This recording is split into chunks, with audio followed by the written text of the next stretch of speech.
প্রিয় শিক্ষার্থীরা, আসসালামু আলাইকুম। আশা করি সবাই ভালো আছো। আজকে আসলাম আরেকটি পর্বে আলোচনা করব অধ্যায় 9 জ্যামিতির 155 56 পৃষ্ঠার অঙ্কগুলো নিয়ে, অর্থাৎ জ্যামিতিগুলো নিয়ে। তো তোমরা ক্লাসটি অবশ্যই শেষ পর্যন্ত দেখবে। আমি তোমাদেরকে সহজ করে বুঝিয়ে দেওয়ার চেষ্টা করবো ইনশাল্লাহ।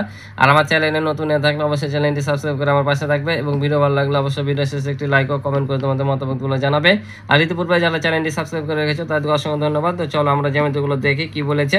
তো আমরা প্রথমে 1 নম্বরে বলছে, চিত্রের মতো একটি আয়ত আকৃতি কাগজকে 4 ভাগে ভাঁজ করে দাগ বরাবর কাটলে কি ধরনের চতুর্ভুজ পাই। অর্থাৎ বলছে চিত্রের মতো করে আয়ত আকৃতির কাগজকে 4 ভাগে যদি ভাগ করি, এই যেখানে দেখতে পাচ্ছ কয়েকটি কাগজ ভাঁজ করা আছে, এটাকে বলছে 4 ভাগে ভাঁজ করে দাগ করে যদি বরাবর কাটি তাহলে কোন ধরনের চতুর্ভুজ পাবো। তো দেখো ওরা কেটেছে, ওদেরটা আমরা বুঝিয়ে দিই, তোমরা বাসায় ট্রাই করবা। তো এখানে দেখো 4 ভাঁজ করেছে, করে কেটেছে, কেটে এই চিত্রগুলো পেয়েছে। তো এই চিত্রগুলো একটু তোমরা লক্ষ্য করে দেখো যে কোনো কি ব্যবধান দেখতে পাও। হয়তো একটা ভাবে, একটা খারাপভাবে, একটা এভাবে রেখেছে, তাই কিন্তু 4টি কিন্তু চতুর্ভুজে একই রকম, ঠিক আছে। কারণ আমরা 4 ভাঁজের চতুর্ভুজকে যদি কাটি, একটা কাগজে কাটি, তাহলে কি ভিন্ন ধরনের হবে? একইভাবে যেহেতু ভাঁজ করা আছে, কাটবো যখন আমরা খুলবো একই সমান হবে কিন্তু, বুঝতে পারছো। তো এখানে বলছে বাহুগুলো দৈর্ঘ্য পরিমাপ করি। চতুর্ভুজের প্রত্যেকটি বাহু দৈর্ঘ্য চতুর্ভুজটি একটি, মানে এখানে আমাদের কি তাই লিখতে হবে পরিমাপ করে বিপরীত কোণ দুইটি। অর্থাৎ বিপরীত কোণ দুইটি কি হবে, অর্থাৎ আমাদের এখানে এখন পরিমাপ করে বের করতে হবে। তো এই পরিমাপ করার জন্য আমাদের কি কি লাগবে? আমাদের বাহু পরিমাপ করার জন্য প্রথমে তো স্কেল লাগবে, আর কোণ পরিমাপ করার জন্য চাঁদা লাগবে। তো আমরা প্রথমে যেহেতু বাহু বলেছে, তো বাহুগুলোই পরিমাপ করি। তো তোমরা স্কেল যে সবসময় সেন্টিমিটারে পরিমাপ করবা, অর্থাৎ যেটা ইঞ্চি, আর এই 5টা হচ্ছে সেন্টিমিটার, ছোট ছোট যেগুলো সেগুলো হচ্ছে সেন্টিমিটারে পরিমাপ করবা। তো আমরা দেখতে পাচ্ছি যে এটি একটি রম্বস, 4টি বাহুই সমান হবে। আমরা কয়েকটা মেপে দেখি তাহলে পেয়ে যাব। এখানে দেখো, যদি ওদের বইয়ের সাথে মিলবে না, ওরা হয়তো দিয়েছে 1 হবে 1, তো আমরা এখানে যা পাবো তাই বসাবো, ঠিক আছে। তো এখানে দেখো 0 থেকে যদি নিই এই বিন্দুটা, তাহলে আমাদের এখানে আসছে দেখো 3 সেন্টিমিটারে কম হচ্ছে। কয় দাগ কম হচ্ছে? 1 2 দাগ কম হচ্ছে। তার মানে আমরা এখানে পাচ্ছি যদি 3 সেন্টিমিটারে 2 মিলি কমে দিই তাহলে কি হবে? আমাদের 2.8 পাবো, বুঝতে পারছো। তো এটা পরিমাপ করে দেখি, এ বাহুটা পরিমাপ করে দিই কত আসছে। তাহলে এখানে দেখো এটাও 2.8 আসবে, কারণ প্রত্যেকটা সমান। এটাও যদি আমরা পরিমাপ করি তাও দেখো এই যে 2.8, কারণ 2টা কম, 1 2 দাগ কম। এটা যদি পরিমাপ করি আমরা তাও কিন্তু সেম আসছে। তার মানে আমরা বুঝতে পারছি যে কি এখানে চতুর্ভুজের 3টি চতুর্ভুজেরই বাহু কি সমান। তাই বলছে চতুর্ভুজের প্রত্যেকটি বাহু দৈর্ঘ্য কত, এখানে আমরা দেব 2.8 সেন্টিমিটার পাইলাম। এবার চতুর্ভুজটি একটি, তাহলে কি আমরা দেখতে পাচ্ছি যে এর 4টি বাহুই সমান, কিন্তু বিপরীত কোণগুলো কি সমান, অর্থাৎ সমকোণ না। বিপরীত কোণ সমান কিন্তু সমকোণ না। যদি 4টি বাহু দৈর্ঘ্য সমান এবং কোণগুলো সমকোণ হতো, অর্থাৎ এই যে এভাবে একবারে এরকম হতো, তাহলে এটা বর্গ হতো। যেহেতু এটা বাঁকা, তাই 4টি বাহু সমান কিন্তু কোণগুলো সমকোণ না, তাকে আমরা রম্বস বলি। অর্থাৎ 4টি বাহু সমান, বিপরীত কোণগুলো সমান হবে, কিন্তু প্রত্যেকটা কোণ সমকোণ হবে না, সেটা হচ্ছে কি রম্বস। তাহলে আমরা এখানে কি লিখবো? তাহলে এখানে আমরা লিখবো রম্বস, কারণ চতুর্ভুজটি একটি তাহলে রম্বস, কারণ প্রত্যেকটি বাহু সমান, বিপরীত কোণগুলো সমান, কিন্তু একটি কোণও সমকোণ না, তাই এটা কি রম্বস। এবার বলছে চলো কোণগুলো মেপে দেখি। এবার আমরা কি করব? কোণ মাপবো। তো কোণ যদি মাপি, যেহেতু এটা 4টি বাহু সমান, বিপরীত কোণগুলো সমান, তাহলে আমরা এই কোণটা, এই কোণটা, আর এই কোণটা, এই কোণটা মাপলে পেয়ে যাবো। অর্থাৎ এই কোণ মাপলে এই কোণ, এই কোণ মাপলে এই কোণ, প্রত্যেকটা সমান হবে, ঠিক আছে না? কারণ 3টি চতুর্ভুজই কি সমান, তাই একটা চতুর্ভুজের কোণগুলো যদি আমরা মাপি, বিপরীতগুলো পেয়ে যাব। তাহলে আমরা বসাবো কিভাবে? এই যে এখানে এই যে দাগটা দেখছো, এই দাগ বরাবর আমরা এই বিন্দুতে, অর্থাৎ শীর্ষ বিন্দুটাতে নিয়ে এই বিন্দুর সাথে দাগে দাগে মিলিয়ে আমরা দেখবো। এখন এই যে দাগে দাগে মিলে গেছে না? এখন দেখবো এই যে এখান থেকে এই পর্যন্ত কত ঘর এসছে আমরা, ঠিক আছে। তাহলে আমরা এই পাশ থেকে যদি আসি, তাহলে আমাদের এই 0 থেকে নিতে হবে। এই যে এখানে 0 দেখছো, 10 20 30 করে আস্তে আস্তে দেখো এই যে এখানে এসছে 130, 130-এর পর এই বরাবর এসছে কিছু। তার মানে আমরা এখানে দেখো, এখানে এই যার একটু যদি হতো তাহলে এই 2 দাগের মিডিল হতো, তাই না? তো একটু কম আছে, অর্থাৎ আমরা কমিয়ে নেবো একটু। তো এটা হচ্ছে 130 ডিগ্রি, এই পর্যন্ত আসলে হতো 35 ডিগ্রি। তাহলে আমরা যদি আর একটা দাগ কমিয়ে দিই তাহলে কত হবে? 34 ডিগ্রি। তাহলে আমরা এটা নিয়ে নেবো 134 ডিগ্রি। তাহলে বিপরীত কোণ দুইটি কি 134 ডিগ্রি। এবার পরিমাপ করব, যে কোনো একটা করলে হবে, ঠিক আছে। তো এটা পরিমাপ আর এটা পরিমাপ একই, তো আমরা এটা পরিমাপ করে দেখি, আমাদের এখানে চাঁদা বসাতে সুবিধা হবে। তো এই যে দেখো আবারও দাগে দাগে মিলিয়ে নিলাম, আমরা কিন্তু এই কোণ মাপছি এবার, ঠিক আছে।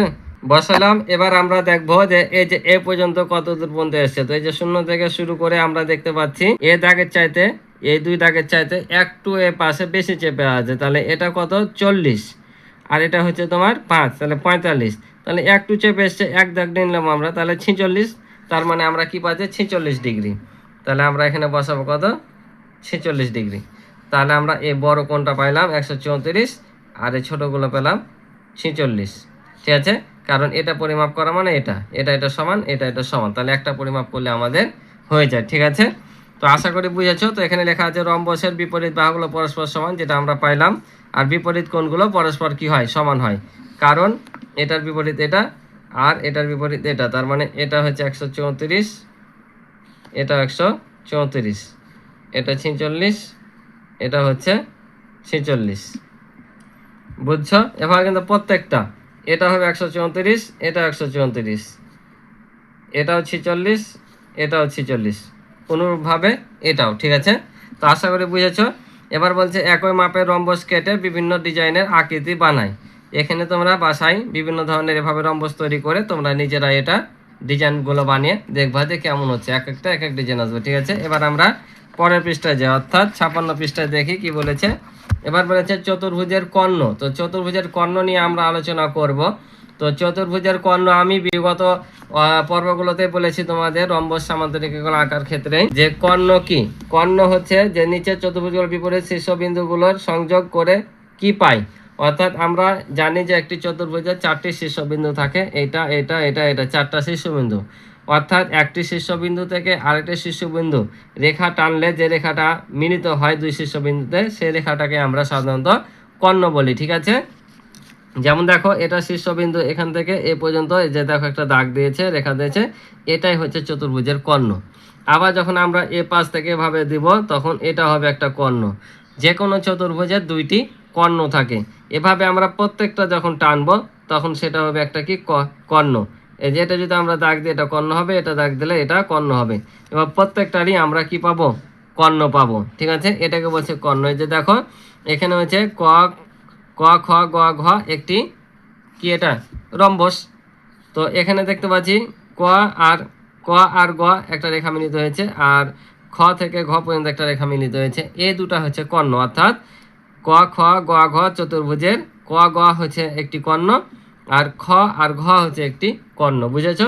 তাই চতুর্ভুজের বিপরীত শীর্ষবিন্দুগুলো যোগ করলে কর্ণ পাই।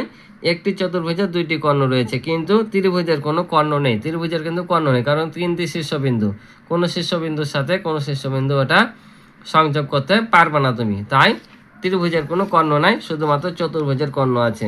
এবার বলছে নিচের চতুর্ভুজগুলোতে কর্ণ আঁকি। এখন চতুর্ভুজগুলোতে যদি আমরা কর্ণ আঁকি, তো কিভাবে কর্ণ আঁকবো দেখো। এখানে আমরা এভাবে যোগ করে দিলে আমাদের কি হবে, কর্ণ পাবো না। এদিকে যোগ করবা আর এদিকে যোগ করবা, 2 শীর্ষবিন্দুতে কি আঁকতে পারবা না, একেবারে ইজি, কি কঠিন কি। এভাবে তোমরা বাকিগুলো এঁকে নিবা, ঠিক আছে। তারপর বলছে চতুর্ভুজ সম্পর্কে আমরা কি পেয়েছি তার সংক্ষেপে ছকের খালি ঘরগুলোতে লিখি। এখন যে আমরা চতুর্ভুজ সম্পর্কে এত কিছু আলোচনা করলাম, এখন আমরা কি পেয়েছি সেগুলো এখানে সংক্ষেপে লিখতে বলবে। যেমন এখানে লিখেছে চতুর্ভুজগুলোর নাম, যে সামান্তরিক, রম্বস, আয়ত আর হচ্ছে বর্গ। এখন হচ্ছে সকল বাহু দৈর্ঘ্য সমান, সর্বদা সমান, সকল বাহু দৈর্ঘ্য সর্বদা সমান কার, সকল বাহুর দৈর্ঘ্য সর্বদা সমান হবে কার কার, ঠিক আছে। তো এখানে আমরা দেখতে পাচ্ছি সামান্তরিকের না, কারণ সামান্তরিকের কিন্তু সব বাহু সমান না, বিপরীত বাহুগুলো সমান। রম্বস, হ্যাঁ রম্বসের 4টি বাহুই সমান। আয়ত, আয়তরও না, আয়তের বিপরীত বাহুগুলো পরস্পর সমান।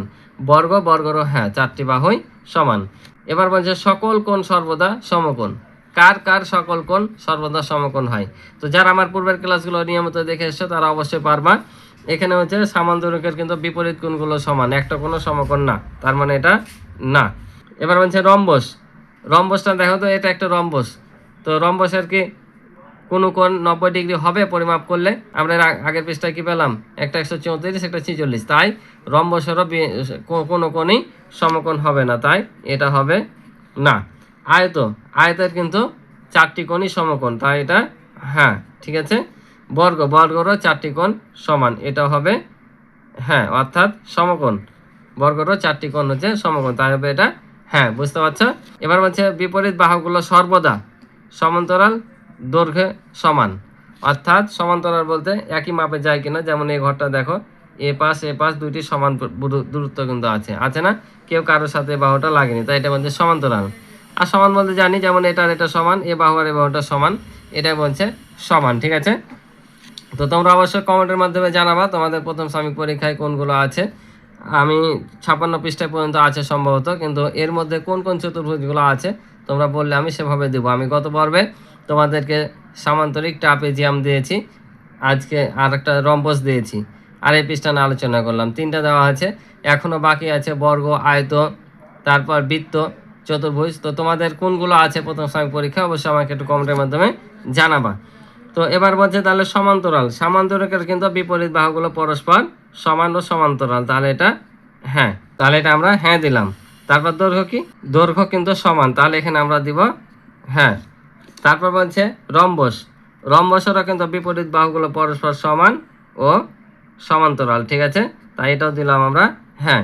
আর দৈর্ঘ্য হচ্ছে সমান, বিপরীতগুলো বলেছে কিন্তু, তাহলে এটা হচ্ছে হ্যাঁ। তারপর বলছে আয়ত, আয়তেরও বিপরীত বাহুগুলো পরস্পর সমান ও সমান্তরাল, তাই এটা লিখবো হ্যাঁ, এটাও লিখবো হ্যাঁ, ঠিক আছে। বর্গ, বর্গরও কিন্তু বিপরীত বাহুগুলো পরস্পর সমান ও সমান্তরাল, অর্থাৎ একটার সবগুলোই হ্যাঁ হবে, ঠিক আছে। তো আশা করি তোমরা বুঝতে পারছো। তো আজকে এ পর্যন্ত ছিল অঙ্ক, দেখা হবে পরবর্তী পর্বে। আজকে এ পর্যন্তই, ভালো থাকো, সুস্থ থাকো, আল্লাহ হাফেজ।